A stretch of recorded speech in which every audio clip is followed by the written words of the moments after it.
Addiction is a national and global public health crisis for individuals, families, and societies. Even though biological and environmental risk factors for addiction exist, everyone deserves to be able to live a life free from addiction and reach their highest potential of health and flourishing. How can we do this? We know that addiction is a chronic brain disease. All addictive drugs of abuse, including alcohol and marijuana, motivate future behavior by overactivating the brain's reward circuit. Over time, drugs and alcohol hijack the brain's systems and pathways to reward drug-seeking and using behavior at the expense of individuals' health, relationships, and lives. Since addiction is a chronic brain disease, we can counter it by developing protective mechanisms in the brain that automatically kick in to prevent and combat the causes of addiction. These capabilities train the brain's positive skills, such as positive emotions, habits, routines, and pathways, and harness its natural and executive functions to trigger an immune response to the pathogen of drugs and addiction. Neurally fit people are able to protect themselves from addiction. What capabilities are needed to prevent addiction and be healthy? At the individual level, this includes healthy habits that create resilience and wellness, so we don't need to seek pleasure or comfort through drugs and alcohol. Knowing about our individual vulnerabilities and accurately understanding the effects of putting toxic substances in our brains. Believing in our ability to make healthy decisions even under difficult circumstances. Choosing and achieving healthy goals includes coping with individual vulnerabilities to, for example, stress, which has often induced relapse, or other mental health issues which may be driving drug use, and coping with larger external pressures in our personal and professional lives. Having activities like exercise and socializing that naturally produce pleasurable feelings, and being able to think creatively. Abilities like mental agility and neuroplasticity allow positive reappraisal and adaptive new strategies for problem solving that can redirect our behavior toward better health. Managing our beliefs, emotions, and behavior to pursue our goals. Having internal motivation to work toward and achieve health. Having positive expectations about achieving health. Cognitive strategies such as realistic optimism produce positive changes in the brain that protect from the causes and onset of addiction. However, capabilities must also extend beyond the individual. Neuroscientific discoveries, including epigenetics and group-level cognition, suggest that understanding addiction as a moral failing or individual flaw disconnected from environmental conditions is inaccurate. People live in complex real-world systems. Accordingly, healthy people must also live in societies and communities that are capable of preventing and treating addiction. Firstly, societies must have positive and healthy social norms that protect against drug use and addiction. Our reward pathways respond more strongly to pro-social norms than to personal gain, and actually respond negatively when we make self-serving choices that go against social norms. Healthy societies are capable of harnessing these powerful neurological effects of social norms to protect against drug use and addiction.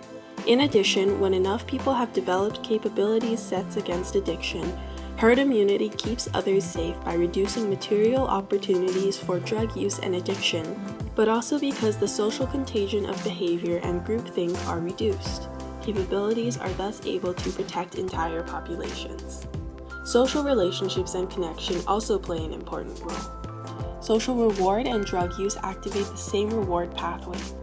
Thus, positive social connection is a major source of positive emotions, improved mood, reduced stress, and pleasurable feelings that diminish the attractiveness of drugs and alcohol. Healthy societies foster positive social relationships that provide social support and model positive choices and behaviors. Social groups such as peers, families, and communities also play a role in providing positive activities and examples of healthy behavior, particularly for adolescents who are neurologically vulnerable to impulsivity and peer pressure. Social relationships provide positive social support and opportunities for positive choices and behaviors.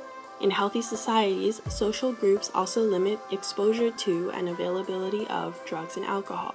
In terms of the broader environment, material circumstances play a big role in our sense of control and relative stress. More general social, political, and economic security also plays a role in protecting against addiction, as chronic stress impairs high-level executive cognition and control, increasing vulnerability and reducing sociability. Transition times like divorce, losing a job, moving, and changing schools are risk factors for drug use. Living in chaotic homes and experiencing abuse and/or adverse childhood experiences are also individual vulnerabilities that society can protect against. A secure, safe, hopeful, and supportive immediate and macro-social environment with a sense of fairness, opportunity, inclusion, and equity can reduce direct and indirect risk factors for drug use. In addition, societies must address environmental barriers to treatment. Health services also play a crucial role in supporting positive neurobiological developments and addressing comorbid mental health issues, for example, concurrent PTSD and addiction. Finally, public health and healthcare systems must enable capabilities to prevent addiction. Combined with more patient empowerment, trust, and ownership in health systems, knowing about the dangers of drugs and alcohol, dependence, and addiction through effective health systems contributes to beliefs of self-efficacy, empowerment, and ownership, increasing service utilization for healthier societies. Take, for example, Alex. Although capabilities will not manifest exactly the same way from person to person, let's see what the general categories could look like in action. Since Alex knows about the dangers and harms of drug and alcohol use, they see and believe that a short-term pleasurable gain is not worth a lifetime of addiction. Their ability to recognize true long-term health outcomes grounds their assertiveness and problem-solving skills, which enables them to make healthy choices even in the face of socio-cultural pressures and individual stressors. Alex also believes in their ability to make healthy decisions. Therefore, Alex predicts and avoids situations where risk for taking drugs is heightened and exerts cognitive control over their desires and emotions. Alex also uses emotion regulation strategies such as cognitive appraisal, a growth mindset, unitasking, and keystone habits to self-regulate negative emotions. Rather than turning to fatty food, procrastination, or drugs and alcohol to distract themselves, Alex's self-awareness and self-governance enables them to identify and redirect counterproductive thoughts, emotions, and behaviors. They are able to generate positive emotions such as happiness and love, implement cognitive strategies such as realistic optimism, and practice gratitude. All of these affective states produce positive changes in the brain that protect Alex from the causes and onset of addiction.